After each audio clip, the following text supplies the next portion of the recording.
کری گفت که ماشین رو متوقف کردم و از ماشین پیاده شدم و شروع کردم به تعقیبش. وقتی که بهش رسیدم موهاش از پشت سر گرفتم، اونو به زمین انداختم و در حالی که روی کمرش نشسته بودم سرشو بالا گرفتم و با چاقو گلوشو بیخ تا بیخ بریدم و سرشو کامل از تنش جدا کردم. کری با شروع آزار جنسی خواهرش توسط پدرش آرزوی پیوستن به اونا رو در سر میپروراند. درود به دوستان عزیز، مهدی هستم و به کانال پرونده‌های جنایی با مهدی خوش اومدید. توی این کانال همونطور که از اسمش مشخصه پرونده‌های جنایی رو براتون کاور میکنم، پرونده‌ای که کمتر دیده شدن و توی سایه بودن و امیدوارم که منو تا الان فالو کرده باشید و اگر نکردید حتما این کار انجام بدید و اگه دوست داشتید زنگوله رو هم بزنید که از ویدیوهای بعدی من باخبر بشید. بدون هیچ معطلی بریم سراغ یکی از بهترین ویدیوها و کاورهایی که من تا الان انجام دادم. پارک ملی یوسمیتی یکی از زیباترین و جذابترین پارک‌های ملی ایالت کالیفرنیا است که پر از آبشار، پر از قله‌های جذاب، پر از مناطق کارت پستالی زیبا که سالانه میلیون‌ها نفر ازش بازدید می‌کنن. اما در زیر این مناظر زیبا، بکر و محصور کننده خودش میتونه حقیقتی تاریک‌تر رو در خودش جای داده باشه. طبیعت وحشی میتونه منزوی کننده باشه. رد پاها به سرعت ناپدید میشن. کمک اغلب کیلومترها دورتره. 22 جولای 1999 دکتر دزموند کر 36 ساله مدیر پزشکی پارک یوسمیتی بعد از شیفت 24 ساعتش خسته و کوفته آماده میشه که بره استراحت کنه. همین که میخواد سرش رو روی بالش بذاره میبینه که پیجرش به صدا در میاد. او مجبور بود در جستجوی یه زن گم شده شرکت کنه چون مسئول مربوطه گفته بود که این کار پیامدهای قانونی داره. دکتر کت در 2 سال و نیم کار خود در پارک ملی به نجات افراد زیادی که گم شده بودن کمک کرده بود. اما قبل از عزیمت به دهکده کوچیک فورستا به او هشدار داده شد که این جستجو خیلی متفاوته. خانم جوی آرمسترانگ طبیعت شناس 26 ساله که توی پارک یوسمیتی کار میکرد قرار بود که آخر هفته رو با دوستاش بگذرونه، اما وقتی نرفت دوستاش ترسیدن که مبادا اتفاقی براش افتاده باشه. جوی سال قبل رو با دوست پسرش و یکی دیگه از همخونه‌هاش در یکی از کلبه های پارک زندگی کرده بود. اون کلبه حالا محاصره شده بود چون وانت سفیدش درب ورودی پارک شده بود و چمدوناش برای سفر آماده بودن و شواهدی وجود داشت که نشون میداد که اتفاق شومی افتاده. رد لاستیک، عینک آفتابی شکسته و کلاه قرمز. تیم جستجو تصمیم گرفت از همون نزدیکی شروع کنه. به 5 گروه تقسیم شد تا منطقه وسیع تری رو پوشش بده.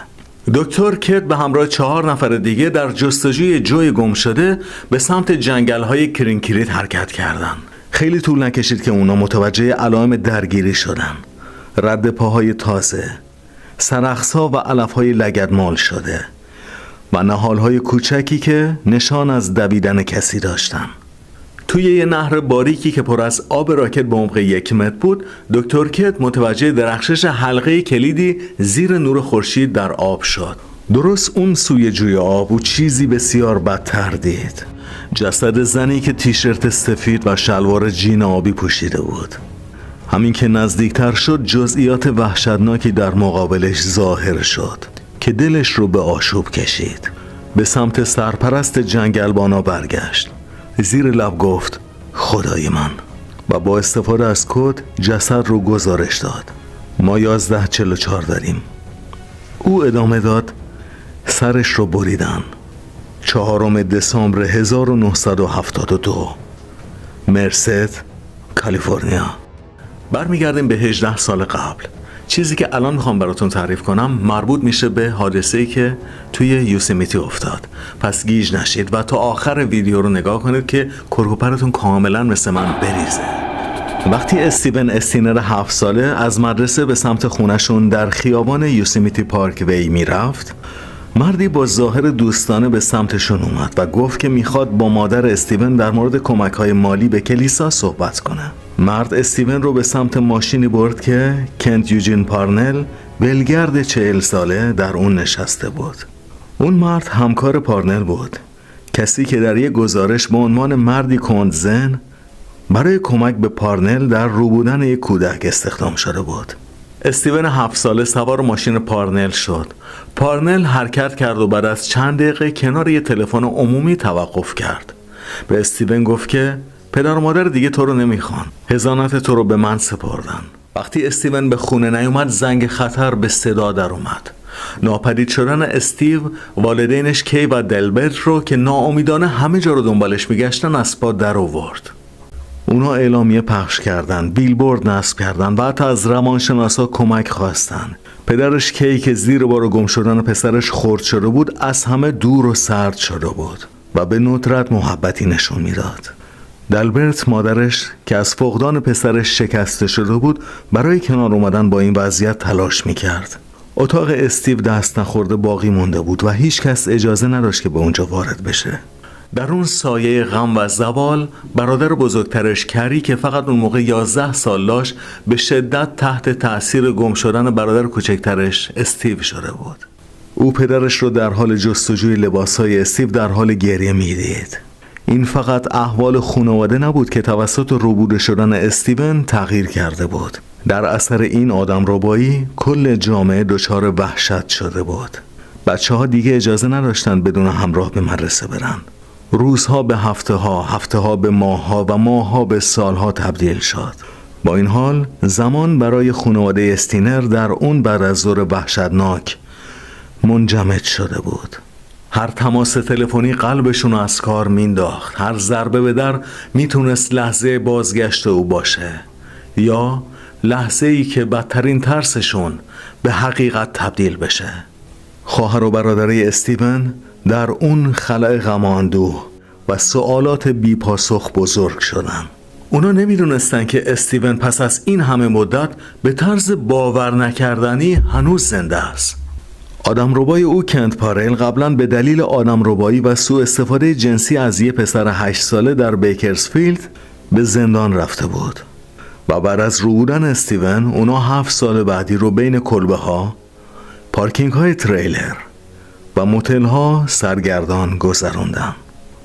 استیون در چند هفته اول به منظور پاک شدن حافظش مورد مصرف اجباری مواد مخدر قرار گرفته بود و در طول 7 سال بعد به طرز وحشتناکی توسط آدمرباش مورد تعرض جنسی قرار گرفته بود.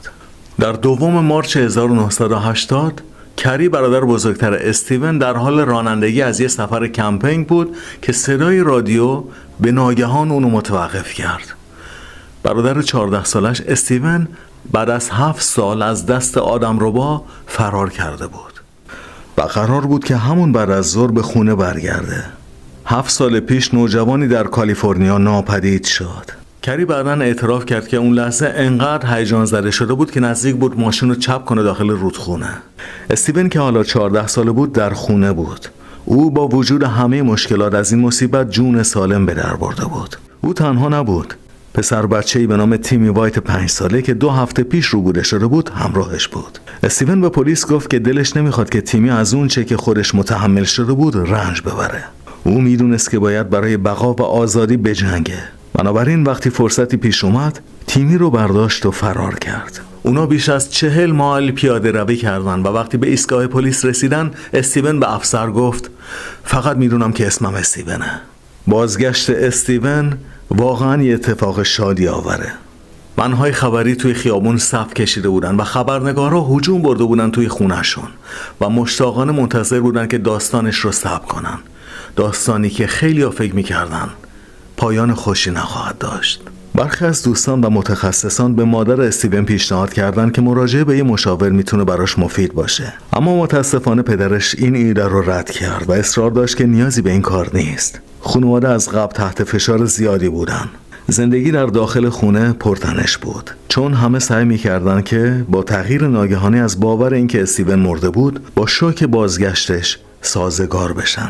مدرسه هم پناهگاه خوبی برای استیون نبود. همکلاسی هاشون رو مورد آزار و اذیت قرار میدادن و سابقه تأسف‌بار جنسی او رو مسخره میکردن. چون استیون سالها توسط یه مرد مورد تجاوز قرار گرفته بود. کن پارل دستگیر شد و وقتی در دادگاه حاضر شد استیون شهادت داد که او رو شستشوی مغزی داده بود تا باور کنه که دیگه خانواده‌اش نمیتونن ازش مراقبت کنن و حضانتش رو به او سپرده بودن. متاسفانه در حالی که به نظر می رسید شواهد کافی برای محاکمه او به جرم سوء استفاده جنسی وجود نداره، پارل تنها به اتهام آدمربایی و حبس غیرقانونی محکوم شد و پس از یک محاکمه 18 روزه در فوریه 1982 فقط به 8 سال و 8 ماه زندان محکوم شد و بعد از 5 سال مورد آزادی مشروط قرار گرفت و بلافاصله بعد از آزادی دوباره همین کارو کرد و برای دزدیدن یک پسر بچه اقدام کرد که بلافاصله دستگیر شد و دوباره به زندان برگشت و در سال 2008 به درک واصل شد و به مرگ طبیعی درگذشت. بازگشت استیون برای خانواده استینر باید پایان کابوس اونا می بود، اما زندگی اونا به حالت عادی برنگشت. خانواده از هم گسیخته باقی موند و هرگز به طور کامل در این مورد صحبت نشد. با گذشت سالها داستان زندگی استیون به چیزی تبدیل شد که بقیه دنیا از اون نقل می کردن. اما در کوههایی که خانواده‌اش همیشه اونجا رو دوست داشتن، یوسمیتی، تاریکی جدیدی بی سر و صدا در حال شکل‌گیری بود. تقریباً 20 سال بعد کشف جسد سربریده جوی آرمسترانگ در پارک یوسمیتی در فوریه 1999 جامعه را به وحشت انداخت. اینجاست که از فلشبک قبلی در میایم و برمیگردیم به پیدا شدن جسد سربریده جوی آرمسترانگ. جوی آرمسترانگ در اورلاندو بزرگ شد و یکی از محبوب ترین اعضای کارکنان یوسمیتی بود. او به عنوان زنی خلاق و شجاع توصیف می شد. اگر از چیزی می ترسید مستقیما باش مقابله می کرد و همیشه خودشو با هر کاری که می تونست به چالش می کشید. او مدتها آرزوی مربی شدن در یوسمیتی رو داشت، هدفی که می تونست بهش برسه. جوی در اونجا در اوج خودش بود. هر کاری که دوست داشت انجام می داد و هر چیزی رو که اونجا ارائه میداد میپذیرفت. شاد و پر انرژی بود و عاشق این بود که دانش آموزا رو برای پیاده روی به مناطق دور افتاده پارک ببره و به اونها در مورد تاریخ، حیات وحش، گیاهان و حشرات بومی اونجا آموزش بده. او حتی با کفش‌های کوهنوردی میرقصید تا دانش آموزان رو شاد کنه. جوی به همراه دوست پسرش مایکل رافائلی که اونم یه مربی توی یوسمیتی بود، چند مایل اون طرفتر توی یه کلبه زیبا که اسمشو گلخونه گذاشته بودن با هم زندگی میکردن. او برای یکی از دوستاش در فلوریدا نوشته بود: من عاشق این خونم. من عاشق یوسمیتی بزرگ با تمام گلهای مینا و تاریخ باور نکردنیش هستم. در 21 ژوئیه 1999 جوی حدود ساعت 8 صبح سر کار رفته بود و روزش رو به طور عادی گذرانده بود. او به همکارش گفته بود که نگران گذراندن یه شب تنها در کلبه است، چون هم اتاقیش و دوست پسرش رفته بودن. درست قبل از غروب آفتاب او شروع به بارگیری ماشینش برای سفر کرد، ماشینی که هرگز از مسیر ورودی خارج نشد. چیزی که مردم اونجا رو وحشت زده میکرد این بود که درست چند ماه قبل در همون یوسمیتی یه زن و 2 دختر در جنایتی وحشیانه که پلیس فکر میکرد اونو حل کرده مفقود شده بودن. اما با پیدا شدن جسد بی سر جوی آرمسترانگ اونا با این ایده روبرو بودن که شاید اشتباه کردن و قاتل هنوز آزاده. در پی مفقود شدن کارول ساند 42 ساله، دختر 15 سالش جولی و دوست جولی ساند سیلویانا پلوسه 16 ساله اهل آرژانتین، یکی از بزرگترین جستجوها در تاریخ منطقه آغاز شد که برای یافتن قاتل در دادگاه‌ها حاضر می‌شد. صدای بی صدایان بودن، کمک به مردم و خدمت به جامعه تمام زندگی او شده بود. جولی درست مانند مادرش کسی بود که همیشه می‌خواست در هر کاری که انجام میداد بهترین باشه و بیشترین تلاش خودشو می‌کرد. جولی و سیلوانا قبل از اینکه بتونن راه برن با هم دوست بودن. برای هر 3 نفرشون این سفر قرار بود بهترین سفر زندگیشون باشه. پدر کارول، فرانسیس، به یاد میاره وقتی که اون روز تلفنی با اونا صحبت میکرد اونا خیلی خوشحال بودن. او گفت اونا بهترین لحظات زندگیشون رو سپری میکردن. اونا بعد از خوردن شام در رستوران سیدرلاش که در اون اقامت داشتن به اتاق خودشون برگشتن. پس از پایان اقامتشون در یوسمیتی قرار بود به خودروی پونتیاک قرمز رنگی که کارول اجاره کرده بود برگردن و برای ملاقات با شوهر کارول به فرودگاه برن. اما اونا نیومدن. پلیس در اقامتگاه حاضر شد و جستجو برای گم شده آغاز شد. اونا هنوز اتاق تحویل نداده بودن. حوله ها در حمام خیس بودن اما لباسی نبود. ماشین هم ناپدید شده بود. هیچ نشونه از جنایت وجود نداشت. بنابراین جستجوگرها با این فرض که اونا گم شدن یا به دام افتادن کار میکردن. اونا افراد زیادی رو برای جستجو بیرون برده بودن. حتی یه هواپیما بر فراز یوسیمیتی پرواز میکرد بلکه سرنخی پیدا کنن. مادر و پدر کارول برای کمک به جستجو حاضر شدن و کیلومترها رانندگی کردن تا ماشین رو پیدا کنن. فرانسیس حتی تمام سطح‌های هتل رو جستجو کرده بود. تیم‌های جستجو در میان دامنه‌های گرانیتی شیبدار و جنگل‌های انبوه کاج جستجو می‌کردند، در حالی که زمین خطرناک و وسیع بود. هیچی وجود نداشت و جستجوگرها حالا به این باید فکر می‌کردند که آیا اونا واقعاً ربوده شدن یا نه. برای هفته‌ها صدها مأمور FBI به همراه مأموران گشت بزرگراه کالیفرنیا و نگهبانای پارک ملی یوسمیتی با هلیکوپتر و سگ تمام اونجا رو جستجو کردند. 19 مارچ 1999 کمی بیش از یک ماه از گم شدن اونا، یک کوهنورد در امتداد یک جاده منتهی به چوببری کیلومترها دورتر از سیدلاج به یک خودروی سوخته کانتیاک برخورد کرد که معلوم شد این ماشین همون ماشین اجاره‌ای کاروله. آتش انقدر شدید بود که به درختانی که تا 70 متر بالاتر از اون بودن رسیده بود. مامورا اجساد سوخته و بسته‌بندی شده کارول و سیلویانا رو پیدا کردن. در اطراف ماشین کفش و تعدادی لباس پراکنده بود که به خانواده این امید رو میداد که شاید جولی تونسته زنده بمونه و فرار کنه. بازرسا و مامورا به جستجوی بیوقته در اون منطقه پرداختن، بلکه جولی یه جای همون نزدیکی‌ها باشه. یکی از وسایلی که در ماشین پیدا شد یه دوربین بود که شامل عکس‌های معمولی بود که مردم در سفرهاشون میگیرن. اما چندتای آخر لرزه بر اندام اونو انداخت. اون 3 نفر در شبی که گم شده بودن در هتل سیرلاژ بودن، در حال تفریح، استراحت و آماده شدن برای خواب. و بعد از اون دیگه هیچ عکسی نبود. ترس و وحشت یوسمیتی رو فرا گرفت. قرار بود اینجا یه پناهگاه باشه، نه بستری برای جرائم خشونت‌آمیز. سالها این پارک به خود میبالید که یکی از امن‌ترین مناطق بکر در آمریکا است و نرخ جرم و جنایت در اون به قدری پایین بود که محیط‌بانان به ندرت با چیزی بیش از سرقت‌های گاه و بیگاه یا کوهنوردهای گم شده سر و کار داشتن. اما حالا اون توهم امنیت از بین رفته بود. والدین وحشت زده تماس می‌گرفتن و رهبران گروه‌های جوان می‌پرسیدند که از کدام مسیرها باید اجتناب کنن. شروع به چسبیدن به تورهای راهنما کردن. چند روز بعد نامه‌ای به دست FBI رسید. این نامه یه نقشه دستساز بود که مسیری را از بزرگراه 120 تا دریاچه دان پترو با ضربه در نشون میداد و در اون نوشته شده بود با این یکی حسابی خوش گذروندیم. FBI بلافاصله به نقطه‌ای که روی نقشه مشخص بود رفت. اونا با استفاده از سگ‌های جستجوگر در زمان بسیار کمی اونو کشف کردن.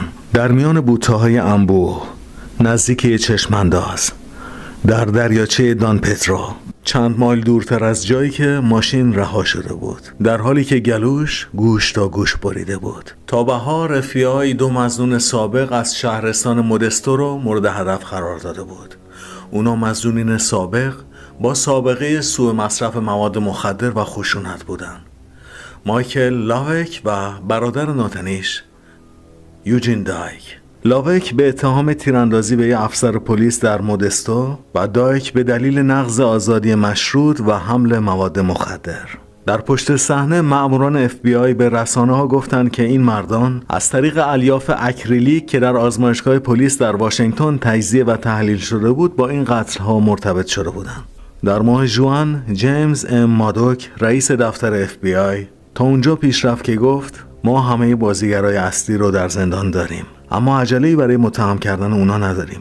خبر این بود که هر کسی که مسئول بوده احتمالاً دستگیر شده و این یه آسودگی خاطر بزرگ بود. بالاخره اونا تونسته بودن آروم بگیرن. اما حالا جوی به قدر رسیده بود و اونا به این فکر میکردن که شاید اشتباه میکردن. مادر جوی با شنیدن خبر با FBI تماس گرفت و از اونا پرسید که آیا کسی که پیدا کردید موهای قرمز داره؟ و اونا نمیتونستن جواب بدن چون جسدی که پیدا کرده بودن سر نداشت. در حالی که مادر جوی توی روزنامه ها میدید که میگفتن بالاخره جسد سر طبیعت شناس یوسمیتی پیدا شد. به زودی ترس برگشت. محیطبانان با تماسهای افراد نگران که میپرسیدن کدام مناطق ممکنه دیگه امن نباشن مواجه شدن. درخواست‌ها برای پیاده‌روی‌های همراه با راهنما افزایش پیدا کرد، اما سرانجام شاهدی از غیب رسید و سرنخ مهمی پیدا شد. در روزی که جوی گم شده بود، یک کارگر از کنار کلبش میگذشت که یک خودروی سفید و آبی مدل 1979 اینترنشنال اسکات دید که بیرون پارک شده بود. وقتی پلیس سوابق رو بررسی کرد، متوجه شد که تنها 2 نوع ماشین از این نوع توی اون منطقه ثبت شدن. یکی از اونا متعلق به تعمیرکار هتل سیدر لاج بود، همون مکانی که کارول، جوی و سیلوینا آخرین بار دیده شده بودن. FBI رد لاستیک‌های صحنه جرم رو با عکسایی از لاستیک‌های این وسیله مقایسه کرد و دقیقاً مطابقت داشتن. 2 روز بعد این مرد 37 ساله به نام کری در حال نهار خوردن در استراحتگاهی در نزدیکی ساکرامنتو بود که توسط پلیس دستگیر شد. جفری راینه که در اون زمان مأمور ویژه FBI بود، بعدها اون مرد رو به صحبت واداشت. او تونست اعتماد اون رو جلب کنه، به طوری که خودش از مأمورا خواست که با جفری راینک صحبت کنه. کری 6 ساعت بعد از صحبت با جفری راینک اعترافات وحشتناکی کرد. او به قتل‌های کارول، جولی، سیلویانا و جوی آرمسترانگ اعتراف کرد. مرد تعمیرکار مهربونی که به مهمانا در هتل سیدر لاج کمک می‌کرد، فقط شاهد یک تراژدی نبود، بلکه خودش طراح اون تراژدی بود. اسمش کری استینره، برادر استیون استینری که قبلا سرگذشته‌شو براتون گفتم. او به FBI گفت که از کودکی در مورد آسیب زدن به زنها خیال پردازی می‌کرد و گفت که نتونسته جلوی میل خودش رو به کشتن بگیره. ماها قاتل در حالی که بازرسا دنبال پاسخ میگشتن در خفا و بی سر و صدا در هتل سیدر لاج کار میکرد. مامورای FBI حتی 2 بار در اوایل پرونده با کری صحبت کرده بودن. با توجه به گذشته خانواده‌اش و اتفاقی که برای برادرش افتاده بود، تقریبا غیر قابل تصور بود که او بتونه به چنین مجرم خشنی تبدیل بشه. چیزی که اکثر مردم در مورد او میدونستن از تیترهای مربوط به آدمربایی برادرش ناشی میشد. سال 1961 در شهر مرسدن کالیفرنیا به دنیا آمد. او اولین فرزند از 5 فرزند خانواده‌اش بود. پدرش کارگر تعمیر و نگهداری و مادرش مدیر یه مهد کودک بود. خانواده استینر در خونه کوچیکی زندگی می‌کردند در خیابان بتی. کری به مدرسه دولتی محلی می‌رفت. خجالتی و کم حرف بود و به ندرت نشونه‌ای از ناراحتی یا نگرانی از اتفاقات اطرافش نشون میداد. وقتی کری 11 سالش بود، دنیاش با ربوده شدن استیون برادرش زیر و رو شد. خانواده‌اش ناگهان در بد داستانی قرار گرفتن که کاملا خارج از کنترل اونا بود و به گونه‌ای زیر ذره‌بین رفتن که کمتر کسی میتونست اونا رو درک کنه. با گذشت سالها و بی‌پاسخ موندن سوالات در مورد اون چه که برای استیون رخ داده بود، زندگی برای خانواده ادامه پیدا کرد، اما به شکلی دشوار. اونایی که اونا رو بیشتر از تیترهای خبری میشناختن، میتونستن آسیبی که آدمربایی استیون به جای گذاشته بود از نزدیک ببینن. در حالی که استیون مفقود شده بود، کری به مدرسه راهنمایی هوور رفت و در اونجا در کلاس 7 استعدادهای درخشان قرار گرفت. او بعداً به دبیرستان مرسد رفت و بیشتر وقت خودش رو صرف نقاشی کشیدن، خوندن کتاب‌های کمیک و گوش دادن به موسیقی کرد. او به خاطر کشیدن کاریکاتورهای افراد اطرافش و تبدیل همکلاسی‌ها و آشناهاش به چهره‌های کارتونی اغراق‌آمیز شناخته می‌شد. این استعداد باعث شد که او به کاریکاتوریست روزنامه دبیرستان تبدیل بشه و بسیاری از کسایی که با او کار می‌کردند آینده درخشانی رو براش تصور می‌کردند. در بیشتر موارد مردم کری رو به عنوان فردی منزوی به خاطر می آوردن و هیچ وقت خیالشون نمی اومد که کری با دختری قرار گذاشته باشه. حتی بعضی از دخترها به دوستاشون میگفتن که به کری علاقه دارن، اما کری هیچ وقت دنبالشون نمی رفت. کری 18 ساله شد. دوران نوجوانی خود رو بدون برادر کوچیکش استیون گذرانده بود و حالا ناگهان برخلاف انتظارات استیون به خونه برگشته بود. در سال 1991 کتابی با عنوان میدانم اسم کوچکم استیون است به نویسندگی مایکل اکلش منتشر شد. یک مینی سریال با همین نامم نوشته شد و جی پی میلر فیلمنامه‌نویس ماه‌ها رو برای تحقیق با خانواده گذراند و کری به رنج خودش اعتراف کرد. او گفت بعد از برگشتنش هیچ وقت با هم خوب نبودیم. حدس میزنم که حسادت کردم. میشه گفت به حاشیه رونده شدم. در یک صحنه بسیار گویا وقتی خانواده در حیاط جلویی خونه جمع شده بودند و لبخند به لب داشتند تا در یک کنفرانس مطبوعاتی شرکت کنند، یه نفر بود که لبخند نمیزد. کری قبل از اینکه از اونجا بره بدون حس خاصی اون عقب ایستاده بود. کری به جای تحقق بخشیدن به آینده‌ای که براش تصور میشد، در بعضی از کارها مثل نصب مبلمان، لوله کشی و تعمیر درب حمام سرگردان شد. او خارج از محل کار اغلب در خونه دوستاش میگذروند. مواد میکشید، سریال کمدی تماشا میکرد و در زیر ظاهر آروم و ساکتش امیال و انگیزه های آزاردهنده ای داشت که اعتراف کرد اونا رو درک نمیکنه. او به یکی از همکاراش گفت که به اختلال وسواس فکری عملی مبتلاست. این افراد معمولاً درگیر افکار و تصاویر ذهنی میشن که مرتباً توی ذهنشون تکرار میشه و نمیتونن جلوشو بگیرن و برای کم کردن اضطراب و استرس ناشی از اون تصاویر و افکار مجبورن یه سری کارها رو پشت سر هم انجام بدن. مثلا دستاشون رو مرتب بشورن یا اینکه دائما وسایل رو چک کنن تا اضطراب و استرسشون کاهش پیدا کنن. اگرچه بنا به گزارش‌ها او در یکی از این سالها با چند زن رابطه کوتاه مدت داشته، اما به نظر میرسه که هیچ وقت نتونسته رابطه طولانی مدت و پایدار و معناداری رو برقرار کنه. او در تابستان 1997 در هتل سیرلاج که در انتهای بزرگراه 140 جاده‌ای که منتهی میشه به پارک یوسمیتی به عنوان تعمیرکار مشغول به کار شد. او همه کارها رو انجام میداد، از تعمیرات لوله کشی گرفته تا نصب در و پنجره و انجام کارهای کوچیک و بیشماری که برای ادامه کار هتل و پذیرایی از مهمانان لازم بود. در روزهای تعطیل با حمام گرفتن برهنه در چند نقطه خلوت در انترار رودخونه آرامش می گرفت. یکی از کارهایی که کری انجام میداد این بود که همیشه یک کوله پشتی با خودش حمل می کرد. توی این کوله پشتی که بعداً به عنوان کیت قتل شناخته می شد، یه اسلحه، نوار چسب و یه چاقو داشت. 15 فوریه 1999 کری در اعترافاتش گفت در 15 فوریه 1999 همینطور که قدم میذارم دیدم که یه ماشین قرمز رنگ در ساختمون 500 تنهاست.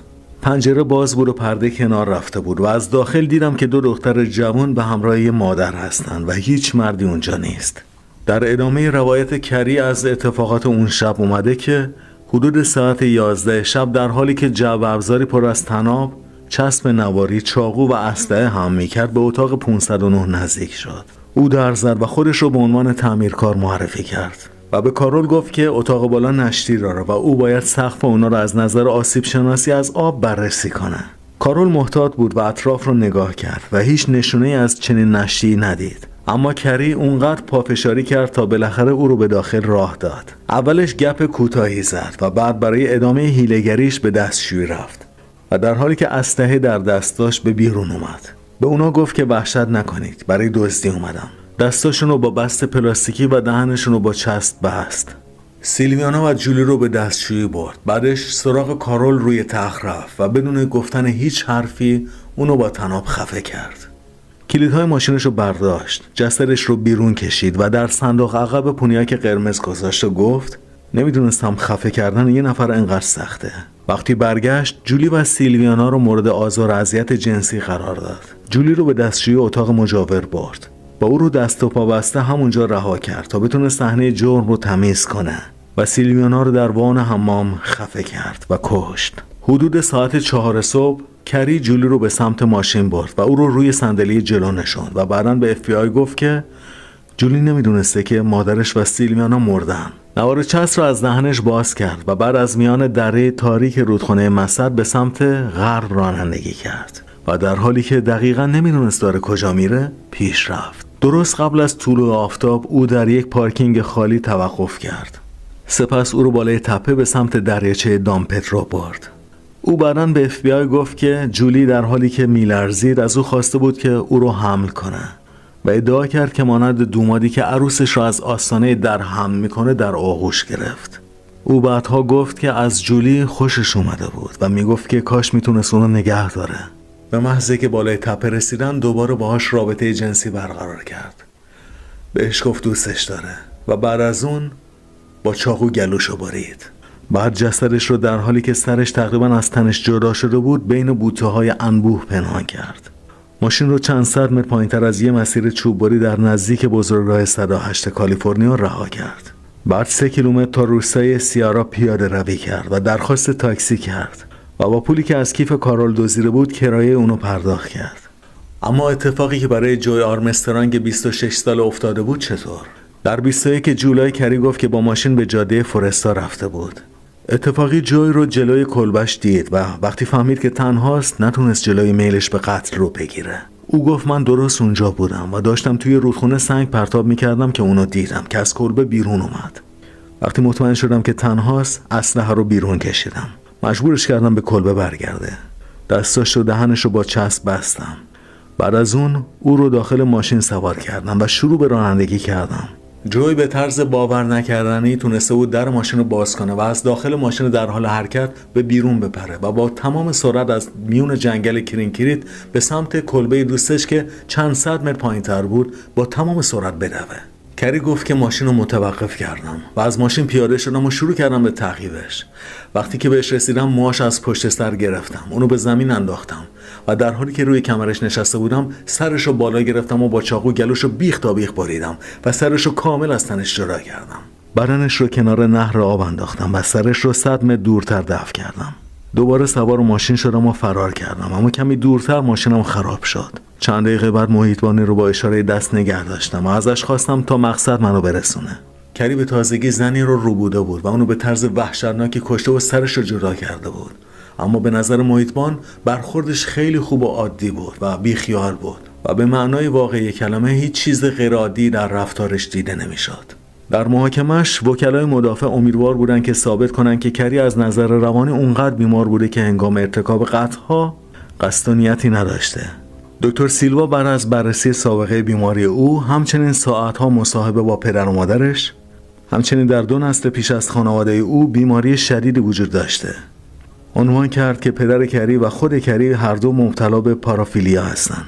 پارافیلیا نوعی انحرافات جنسی شامل پروفیلیا، فیتیشیسم، مازوخیسم و سادیسمه. دکتر سیلوا عنوان کرد که کری و مادرش هر دو به افسردگی مبتلا بودند. دکتر سیلوا گفت که کری اوتیسم خفیفی داشت و علائم اختلال رفتار فکری عملی از جمله کندن موهای سر خودش رو نشون میداد. به همین دلیل اغلب کلاه میپوشید. او همچنین گفت که کری با شروع آزار جنسی خواهرش توسط پدرش آرزوی پیوستن به اونا رو در سر میپروراند. همچنین گفته شد که کری در کودکی مورد آزار و اذیت قرار گرفته بود، اما مشخص نیست که عامل این آزار و اذیت چه کسی بوده. اما ادعای دادستان این بود که کری سرد، حیله‌گر و حسابگره. او کسی بود که به نظر می رسید از وحشت و ترسی که جنایتش به بار آورده بود لذت می برد. او همچنین از شخص دیگه‌ای خواسته بود که تنبری رو که برای نامه‌ای که برای FBI ارسال کرده بود که توش اون نقشه و اون کوریکی رو کشیده بود رو لیست بزنه و بچسبونه روی اون نامه تا بلکه DNA اون روی نامه نچسبه و به دست پلیس نیفته. دادستان گفت که این اقدام از کسی که صلاحیت روانی نداره سر نمیزنه و نهایتاً کری استینر عاقل تشخیص داده شد و طی محاکمه قاضی با توصیه هیئت منصفه او رو به اعدام محکوم کرد. اما طبق قانون کالیفرنیا حکم اعدامش به طور خودکار قابل تجدید نظر خواهی شد و در نهایت کری استینر به حبس ابد محکوم شد. اگه تا اینجای ویدیو همراه من بودید حتما ویدیو رو لایک کنید که به کسای بیشتری نشون داره بشه و بتونم پیشرفت کنم و اگه ساب نکردید حتما ساب کنید. خواهش میکنم ازتون این کارو بکنید. تا یه ویدیوی بعدی